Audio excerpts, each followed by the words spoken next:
Anyway, great to have all of you here with us. And we just want to give you all a huge shout out and say thank you.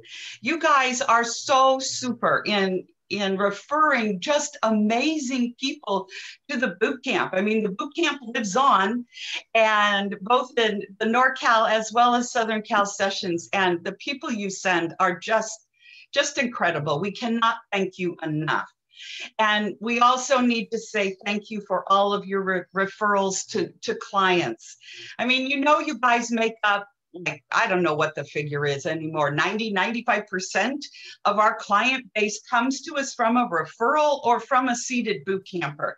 And we just can't thank you enough for all you do. So any referrals that you have, please feel free to send them to any of us on the team that are on here. Obviously, Christy, my colleagues, Nita and Josh and Mindy, we're all here to respond and to help and do whatever we can.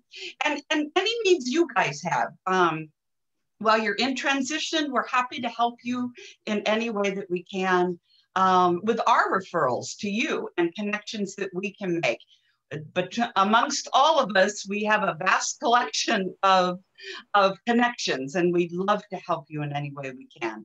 So happy Friday, enjoy Carrie, and it's wonderful to see you all.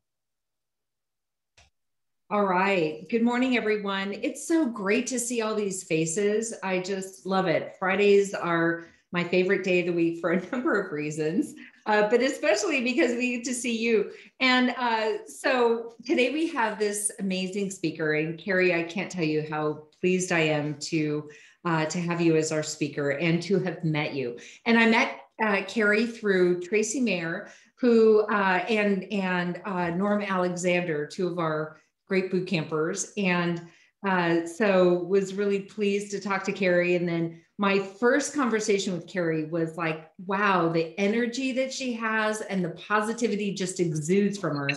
She radiates. And so I think we're going to really enjoy our time with Carrie. She has a lot of good things to offer and assistance to provide. So Carrie is a business mentor and strategist, and her background is a leader in HR, and she's done consulting for quite a while. But Carrie is just really keen on helping people and adding value and consulting with a number of different types of people, businesses, individuals, and Carrie just is a radiant entity with everyone that she meets. And so Carrie, I'm going to turn it over to you. And so for everyone in the group, if you can put yourself on mute, and then as Carrie's talking, put your questions in the chat, and then we'll make sure that we get to as many as we can. And Carrie, you have a lot to offer, and the floor is yours. Thank you, Christy. I have never been called a radiant entity, and I'm changing my LinkedIn headline immediately. That's awesome. Thank you. So thank you for having me here. I have heard so many wonderful things about your boot camp from my friends, Tracy and Norm. So I'm really pleased to be able to be here and share. I don't have a slideshow because if I have a slideshow, it crashes Zoom inevitably. So I am going to share some things, but what I wanted, and I'm pretty flexible. So as the questions come in, we can flex. But what I really wanted to talk about today was maybe a little bit of a sanity check on the job search process and how hiring managers really hire, and why sometimes it might feel like you're beating your head against a wall trying to get anybody to look at your resume. So that's kind of what I wanted to talk about today, and give you tips and strategies for getting your resume over the gatekeeper and into the right person's hand. So having said that, if we're searching right, the resume really is a formality. And I'm sure you guys, you have an amazing network here. So when I work with clients, I do help certain people with job searching. I always say networking is how you're going to get your job, and your resume will probably be a formality. However, LinkedIn and Indeed, they always have these wonderful, tantalizing opportunities that we can't resist applying for. And when they're there and you need to apply on job boards, you need the right person to see your resume. And I don't know about you. Well, I do know because the statistics tell me this. My experience taught me this. You see a job you're perfect for, and maybe you're just searching for anything. You send out hundreds and hundreds of resumes, and it's entirely possible not to hear anything back from anyone. And it's super discouraging. And the number one, I have a lot of number one things just because I'm so excited about everything because I'm an entity.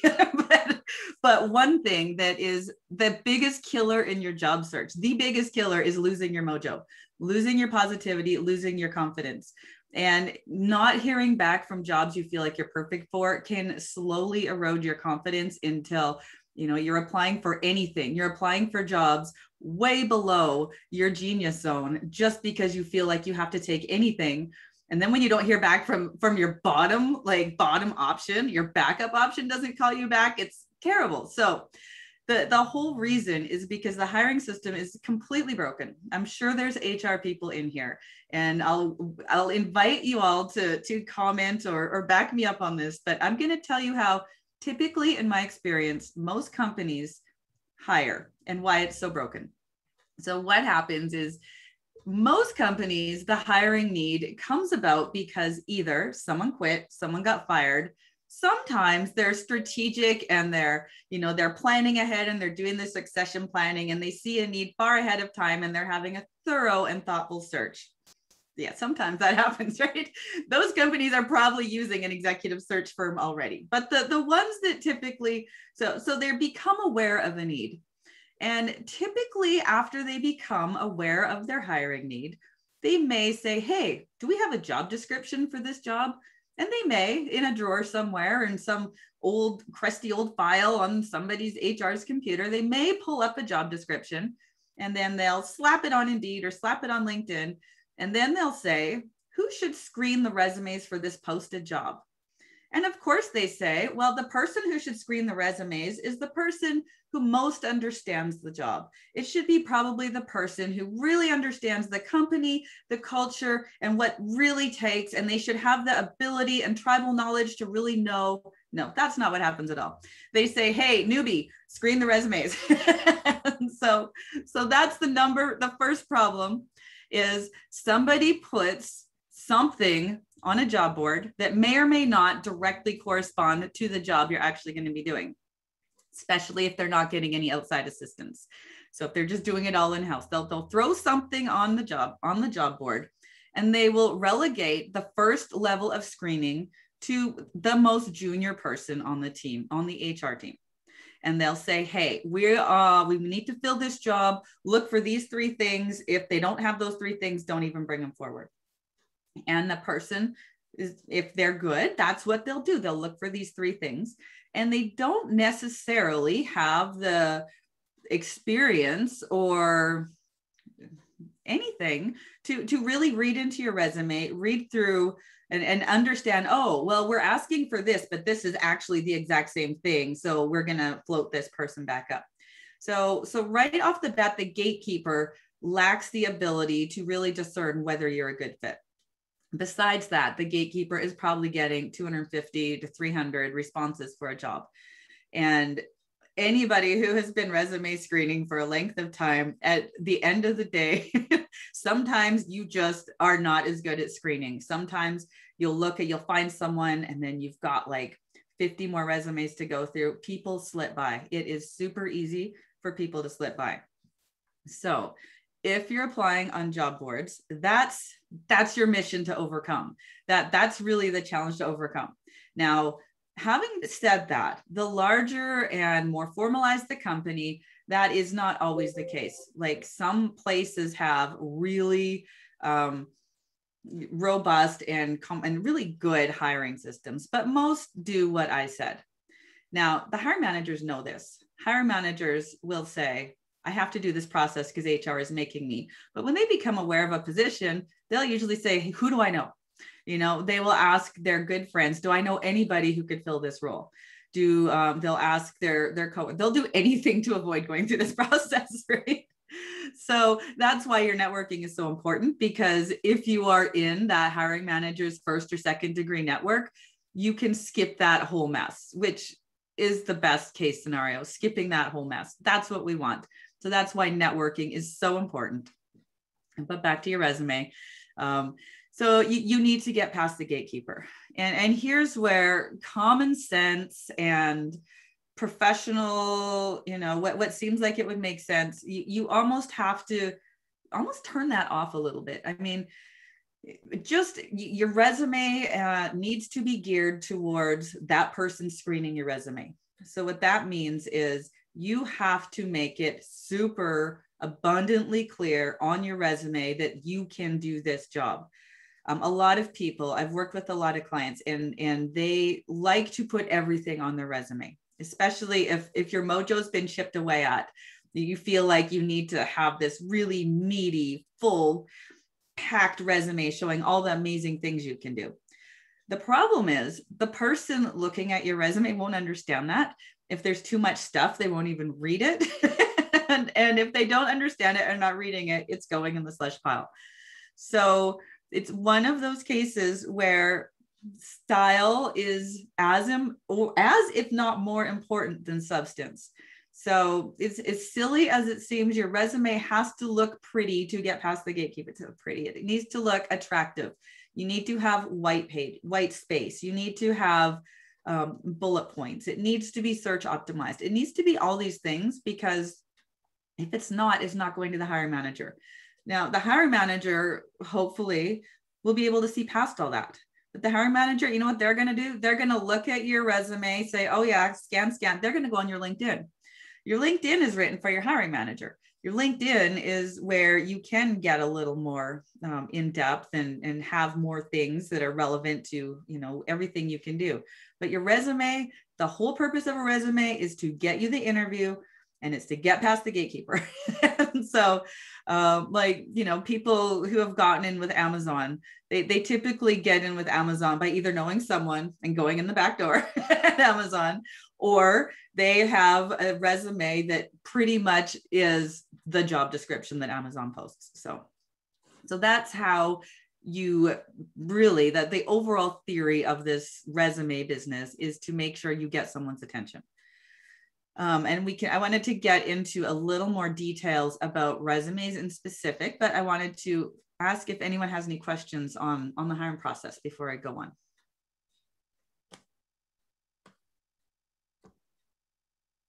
Okay, I'm not seeing anything in the chat.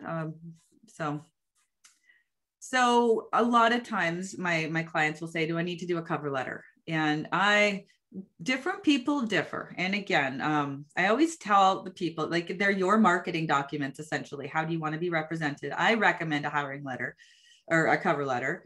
And I do this because of my experience recruiting. And it's basically anything you can do to stand out in a good way is likely to win points. For me, when I'm recruiting, getting a cover letter is huge, as long as it's a tailored cover letter specific to the job. I will never forget, I was hiring for, I think it was like a traffic cone guy. Like they were putting down traffic cones, and he sent me a letter telling me how much he wants to be a chef. I thought, why would you take the effort to send a chef letter? Like, if you're gonna, don't even bother at that point. But you always have that option on most, even the instant apply. Do you want to add a cover letter? I would recommend adding the cover letter, and I would recommend, tweaking it to be consistent to the job. And it doesn't have to be super difficult, but your clues are in the job description. Look for what they're saying they want. Look for what they're saying, your scope, and then the requirements, and say, well, it sounds like you need someone who can blah, blah, blah. This is right in my wheelhouse. I have blah, blah, blah my whole life. So you tell them that, and draw out, just use your best discernment to see what is most important to them. Because the thing to keep in mind is, as a job searcher, they're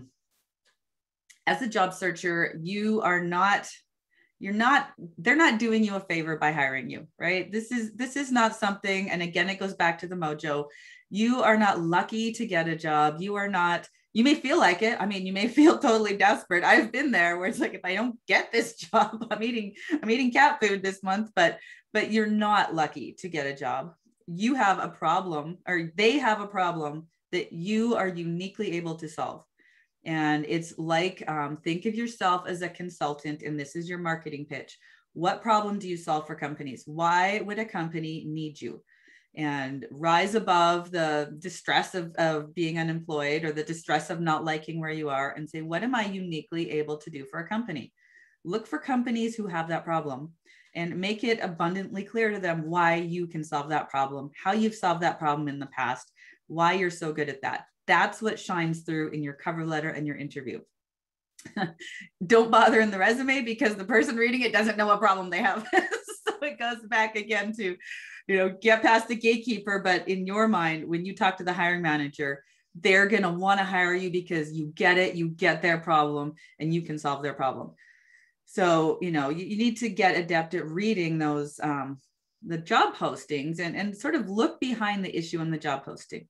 Now, I'm sure Christy and her team can attest when an agency or when professional recruiters are in the midst, they probably can help the candidate understand that better because they're like the translator, which is one thing why it's so wonderful to work with professionals, because they understand and they're that bridge. But when there's no bridge and you're talking directly to the gatekeeper and the hiring manager, you need to do your best to figure out what is their problem.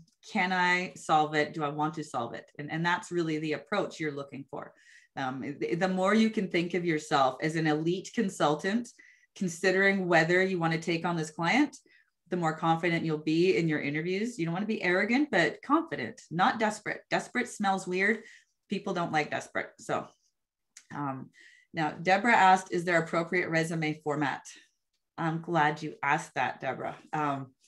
So interesting little side note for my life is after I was heartlessly released to the industry when I had little babies to feed, I started a consulting business. But to supplement my income while it built, I worked in a resume farm. Now, what's a resume farm? I'll tell you what a resume farm is. The companies that offer to audit your resume for you, they say, hey, send your resume in for a free audit. And you do, and they tell you, oh, this is garbage and no one's ever going to hire you, right? Hire us to rewrite it. So they have a team of huge people, a huge team of people who are working for a pittance, right? Rewriting your resume for you. And I was one of those writers. And the reason I chose to do that was I had gotten my professional resume writing certification. And I wanted to go to school on these people. I had always written resumes for fun and for free. I thought I really want to know, what's really effective. And the beautiful thing about it is they pay a lot of money studying what works, what doesn't. So I have a lot of confidence in what I learned there because they were the nation's largest resume writing agencies. They did not skimp on researching this. And just from my own experience, everybody whose resumes I've done has had a lot more success after they're done. So I'm very confident in the things that they say work, even though sometimes people don't like to hear it. So one of the things most clients will say when they want their resume written is, can you make it pop?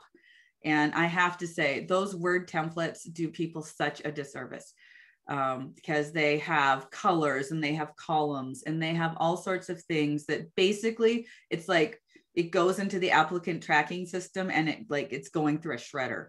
Like it's just those columns so many times, like the columns don't come out on the other side.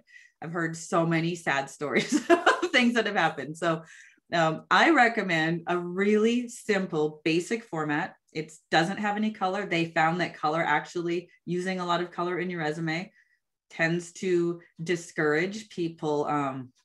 It just takes away from the professionalism. I don't know if that's true or not. The resume writing house told me that, and I stuck to it. And again, I've had good results. So I recommend it. I'm going to show you the format. And what I thought would be fun to do was kind of go through a before and after with a couple of my clients, because the befores aren't horrible. I mean, I've seen some really horrible resumes, and these befores that the people sent me, they're not horrible, but they're very typical of executive level resumes that were not getting any attention or any traction. And I'll go through them and show you why they weren't, in my opinion. And I'll show you the revised version that started instantly getting more. And the things to keep in hand. Somebody mentioned job scan. So job scan is, it's good to think of the keywords when you're using keywords. So the thing to think about is put your recruiter hat on and again, put yourself in the place of the person who has the problem. So if you're, I'll use that, if you're a talent management executive or an HR executive, and the ideal company you're working for, say, has 500 employees, they're getting ready to do a merger and acquisition, their existing HR manager just is not up to the challenge, and they need a higher level VP who's done mergers and acquisitions, who's managed a 1,000-person company and can grow the company and institute performance management. Say that's where you want to be, and put yourself in the head. If I'm the recruiter for that company and I'm Googling, or I'm on Indeed, or I'm on LinkedIn, and I'm typing in keywords to find me, what would I say? What would I look for? So think of those. Those are your keywords. I mean, we tend to overcomplicate keywords and SEO, but it's really like, how will people, what describes you? How will people find you? Those are your keywords. And again, if you have too many keywords blurted out, the result is they may find you, but typically, and it depends on who's doing. Professional recruiters are using like this is still the Boolean searches, like they're doing, they're putting in all, but your typical recruiter in a company is probably using 1 or 2 keywords, and probably they're waiting for the resumes to come in if they've posted the job. So I'm going to show you what I recommend for keywords. Oh, someone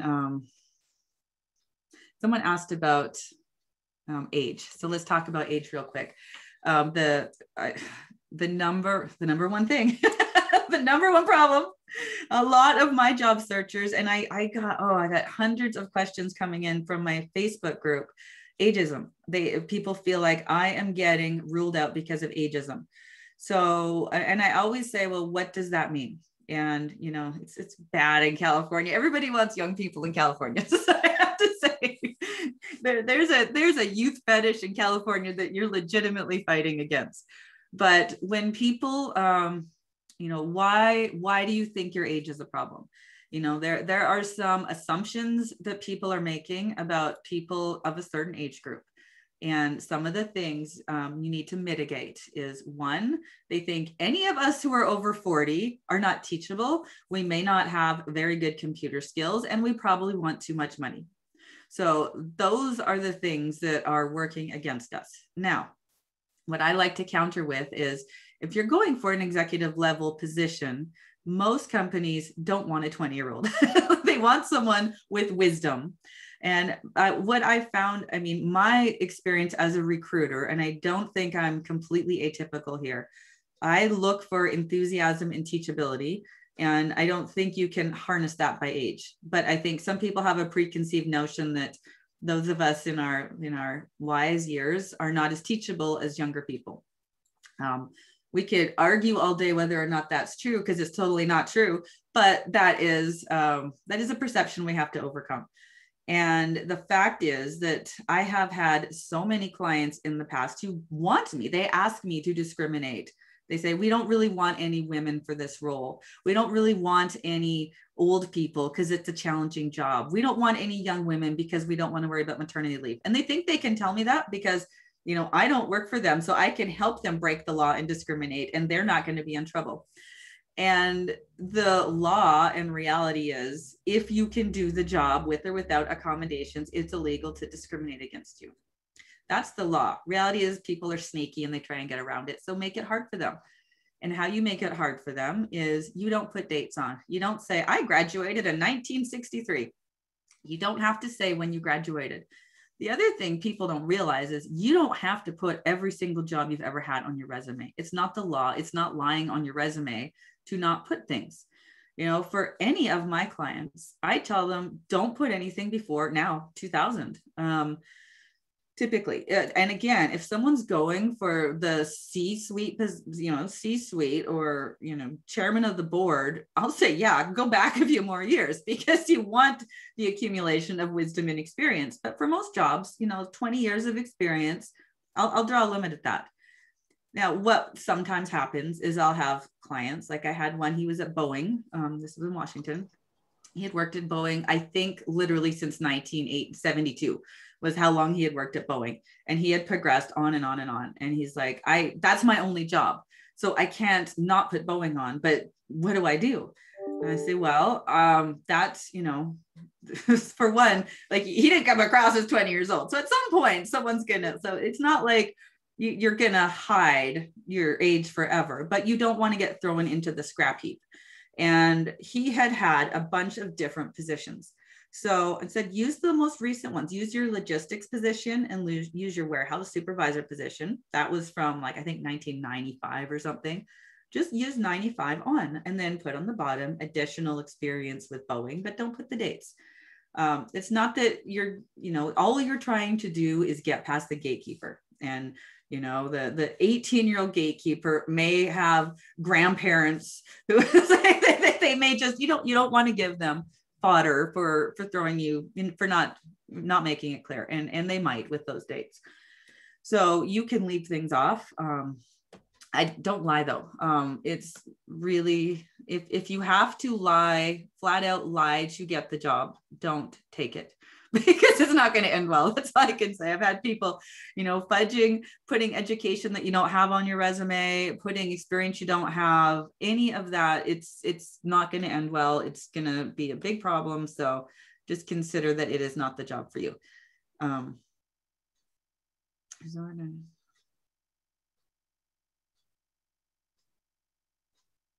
sorry, I'm just reading some of the questions. Two page versus 3-page. 2-page. And the reason I say 2, and I always welcome other opinions on this, but I've had several clients say, especially for high level executive positions, if they can't business write and be concise, I don't want them. I mean, hardcore, cut it. If you cannot condense it. And the exception, I would say, research scientist, you get longer. And that's okay, because probably if you're a research scientist, they're not having the interns screen your job. I mean, like things, or if you have a lot of publications, accreditation, possibly academia, you know, where it's more of a curriculum vitae, that you can have more pages. But if it's just a resume, if they're making you fill an online form requiring dates for everything, you know, they shouldn't. If you're on an online, they should not be asking you things that can tell your age. They could be asking you dates of employment. So if they're asking when you worked at this company, but if they asked when you graduated from high school, here's one of those issues. They shouldn't do that. I recently had a recruiting assignment where they asked that. And I said, you guys, they were asking their birth date on the online application. I said, why are you doing that? And they said, because we don't want to hire old people.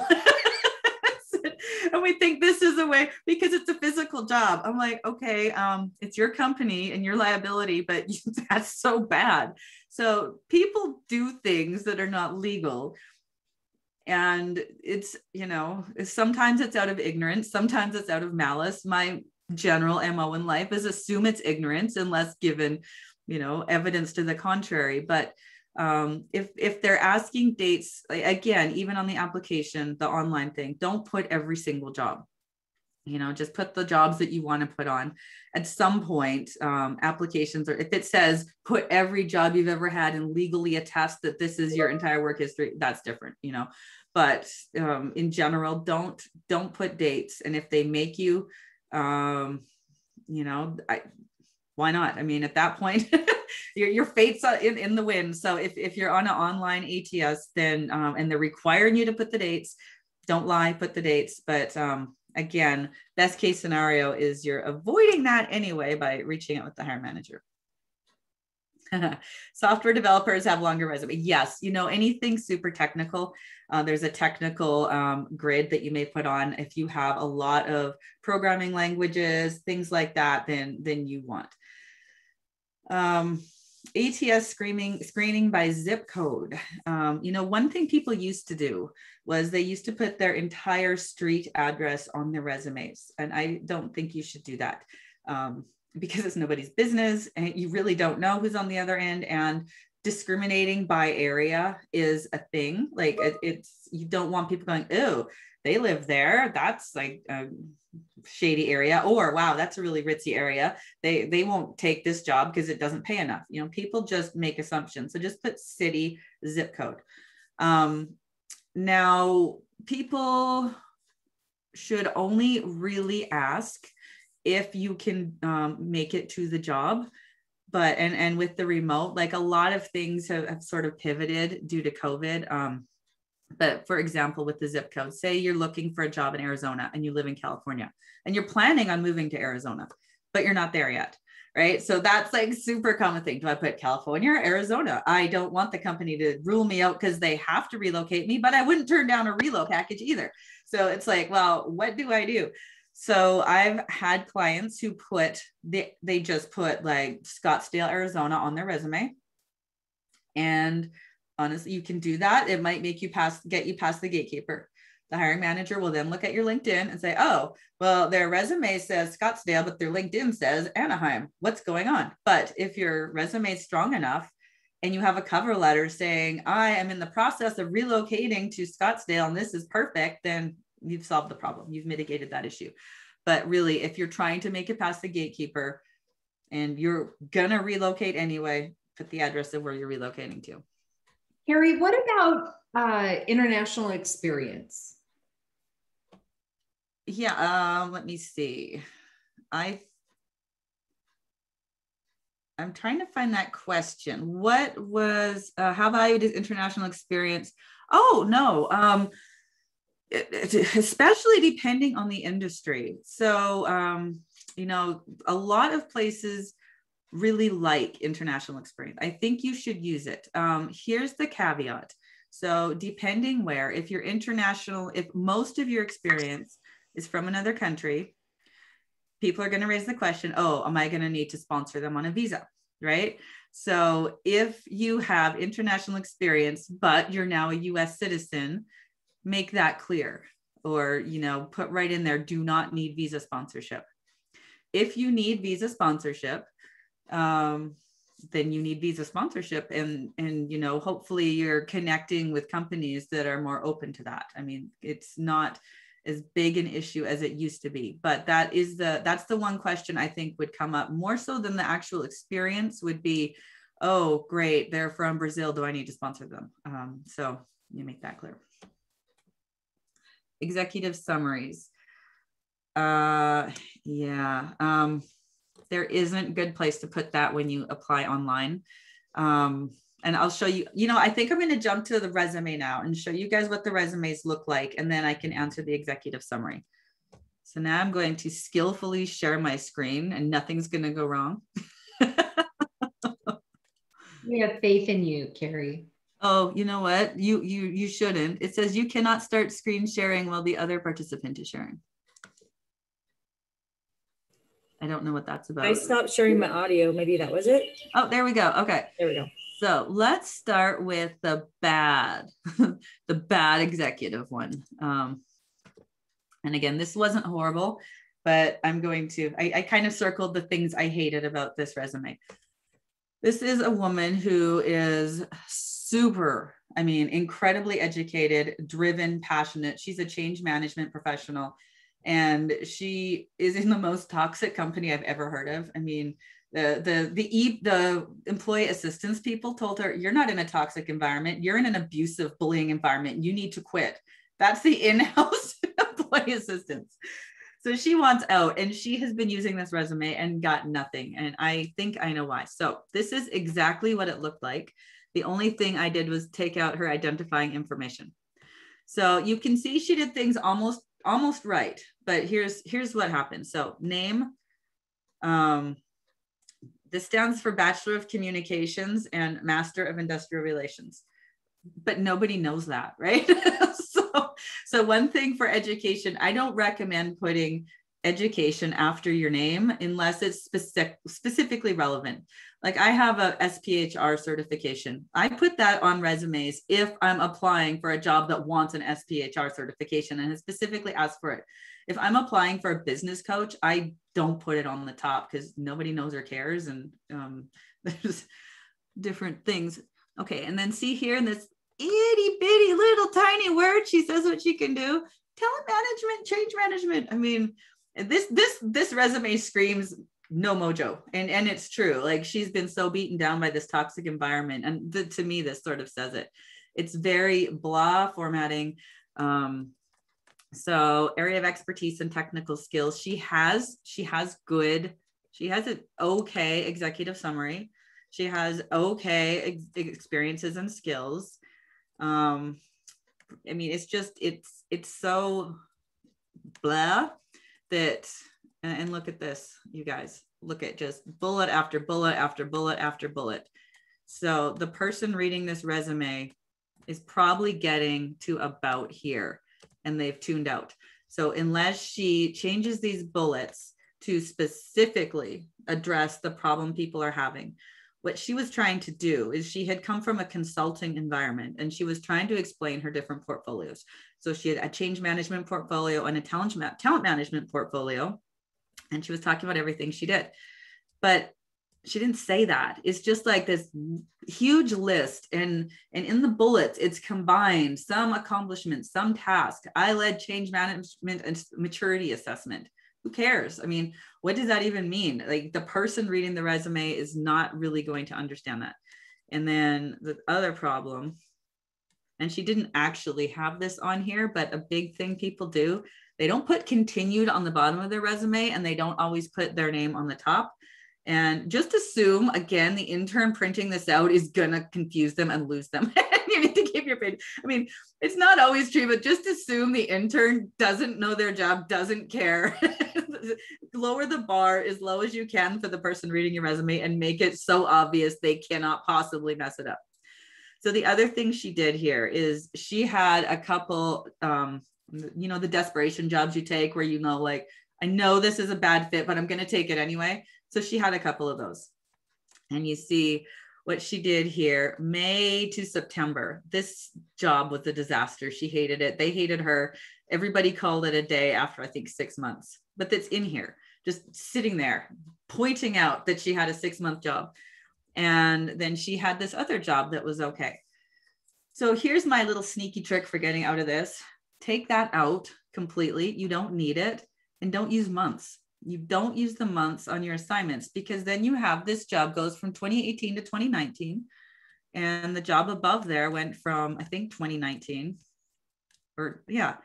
So she got another job. So just don't use the months, and, don't include it, because unless it was a contract assignment or a consulting gig, if it was that, put that.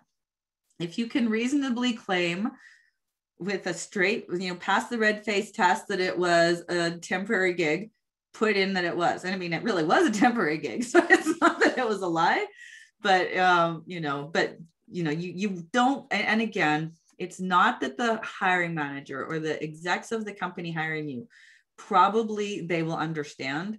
And like I say, the people you want to work for are going to be reasonable, but the person screening your resume, don't assume they're reasonable. So don't give them flags. That's just and then we go down, and then we go down, and then we go. So now we're on page 3, same thing, blah, blah, blah, all this text. And then it just, the way this is laid out is just, and I think she's got, I think it's like 9-point font. Oh, it's 11, but it's very hard to read. So here is, and again, this is the format I use, that it's not the flashiest, but it's always got good results. So I have her name really big, no degrees, because they weren't really relevant. We're not seeing it, Carrie. I think you have to reshare it. Oh, we're still okay. seeing about that. Here we go. Exact good. You got it now? Okay. Yes. Okay. So what I do here is I tell people, this is where you put the title of the job you are applying for. And then you have the most important things to the person hiring you. You want to call it out. So you don't put the things you think are most important in your, unless they match up. But these things are going to change based on the job posting, and you still have your career summary. I like to use 3 3 columns for the core competencies, just because it gives you a little more white space and it's a little easier to read. And it's pretty simple, but just using a bigger font, breaking it up more.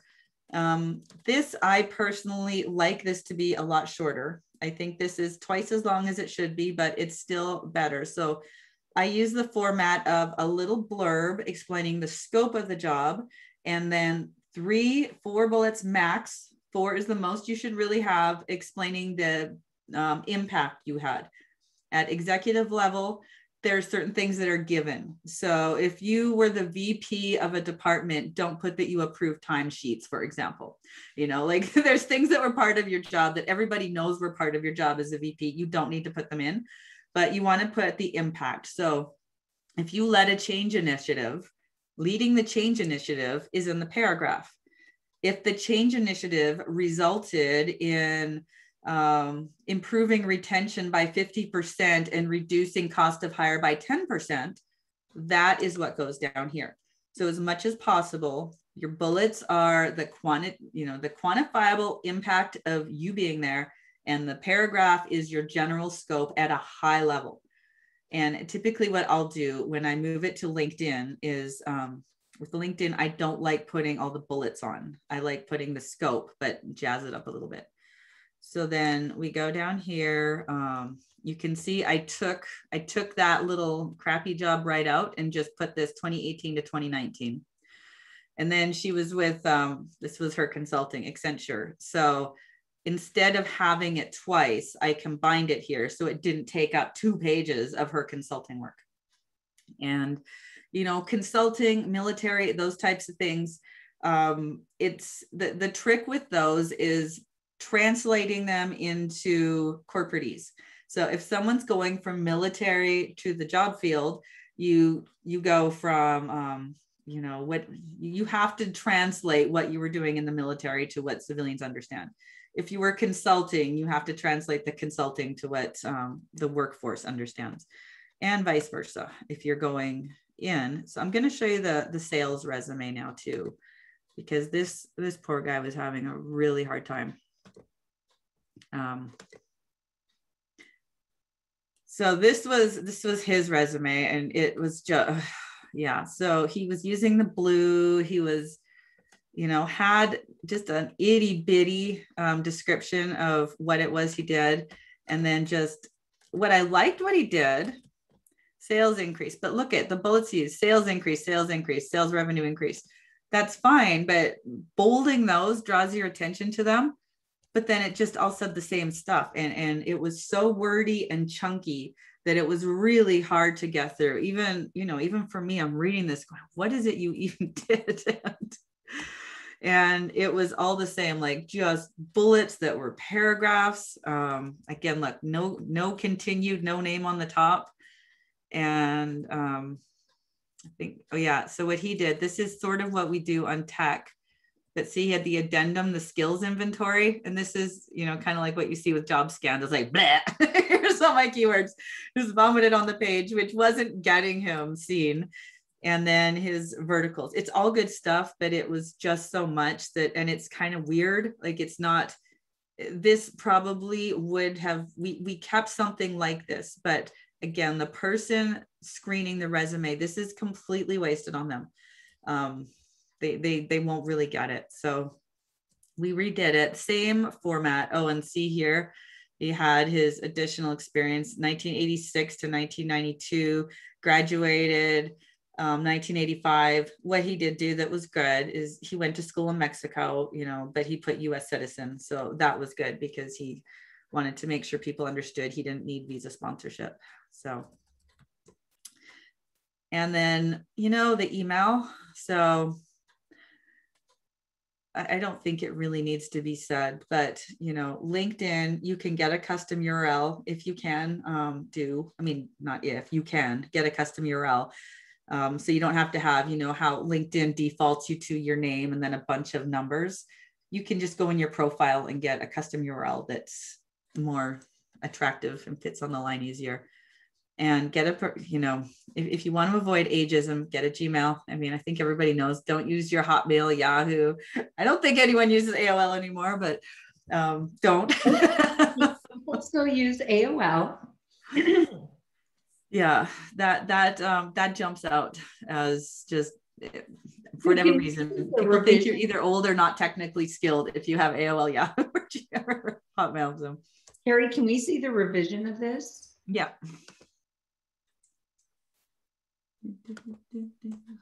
So we're right at the 10-minute mark, and I think Yes. that we're probably going to have questions, but I think the resume examples are great. Oh, I'm clicking the wrong button. Story of my life. Okay. Some sparkling entity. I am. Okay, here we go. So again, I love this format. This format gets my folks results. So name big and bold, and here, sales and business development director. And he was like, I'm staying in biometrics. I need to be in biometrics. So it's like, okay. And he built up the Latin American market. So this got him a job. I mean, well, it didn't get him the job. I should not say that bad. It got him the interview. He got the interview and he got a job with a leading biometrics company. And yeah, but he wasn't getting any attention. So again, we have the core skills. This is much better. See, brief scope. That was his consulting company that he started basically to avoid the gap, which I think is a good idea. So again, little brief explanation of scope and 4 bullet points that are quantifiable of the impact he had. So that was the thing there. And so really brief. I'm just going to share this and then we'll go open it up for questions. I made you guys this, really keep in mind there's 2 different purposes for your resume and your LinkedIn. Resume, 2 pages, get you an interview, hopefully a formality. LinkedIn, count on everybody. Not everybody might look at your resume, but count on your LinkedIn these days. They're going to look at it. It's your calling card. You want your, I'm not going to really get into this too much because we're out of time. Resume, use professional language, make it readable, state the impact, not the tasks, use bullets and text. Don't use a font less than 10. If you have to use a font less than 10, it means you have too many words, take some out. Don't try and cheat by making an 8-point font with no margins. It's not readable. And don't put jobs earlier than 2000. So that's all I'm going to say. And let's open it up for. There's a question that Bill Bradier has about graphics like separator lines, arrow bullets, etc. Okay, so with those, usually you can upload a Word resume. What I would do, typically when I'm writing resumes for clients, I will write like an ASCII version. I don't even know if I'm pronouncing that right, but I'll make an unformatted version where I'll copy and paste the resume, take out all the lines, all the bullets, and I'll replace the bullets with asterisks. If you ever have to copy and paste your resume, do that. Otherwise, the creative bullets and the lines are just going to show up as question marks. It's not a deal breaker, but it looks awful. So have an unformatted version. Yes, I'll be happy to share the sample resumes. Would you put jobs earlier than 2000 on LinkedIn? Only if they're really relevant to the jobs you want. Like sometimes you're kind of in a career transition and you're going back to your roots a little bit. If you have experience in an earlier job that you don't have in your later career, put it on because you have to. If you don't, if it's just more of the same, leave it out. LinkedIn, you have your picture. I mean, hopefully relatively recent. I mean, it's a little bit different, but you can go back a little. But if you have a really long career and you actually were working in the 70s, I wouldn't put those on. It's not going to serve you well, I don't think. Yes, using a dedicated Gmail for your job search, that is a great idea. And it can keep things, that way you can keep your fun email and not use it on your job. You would not believe some of the emails I have seen on resumes of people applying for serious jobs. I'm like, oh, you have bad judgment. And people look at that, like that is bad professional judgment. If you're applying to be my HR manager and you're like hot mama 64, no, you're not going to be hired by me. I'm sorry. So. Okay, let's open it up to everyone and let's see, we have 5 minutes. So somebody have a question, unmute yourself and ask her. Can you talk a little bit about the cover letters? And, you know, I have the hardest time writing a cover letter. I just can get halfway through it, but I can't get it together. And part of it's just talking about myself, and part of it's knowing what to say and what they're looking for. Can you just give some direction on that? Yes. And, you know, I have most people I talk to who ever engage me, they feel like they don't want to blow their own horns. It's hard to talk about themselves. Stop that. I mean, you are showcasing why you're the one to solve the problem. So even reframing it that way, the best way to write a cover letter, I think of it as 3 sections. First is, hi, my name's so-and-so, I'm applying for this job. Very clear. And then I am confident I can bring immediate value to this role. I always put that in because I like that. I think that sounds cool. Next section is why you think you can bring immediate value to the role. You say you need someone, and pick 3 things, 2 to 3 things. It looks like you're looking for someone who can A, B, C. Typically, the most important things are on the top of the job posting, typically. So look at, maybe take one of from the overall scope and a couple from the responsibilities. You want someone who can lead an international team and who's had P&L oversight and who has developed strategy and also implemented it. I have done this in this company, this company, this company.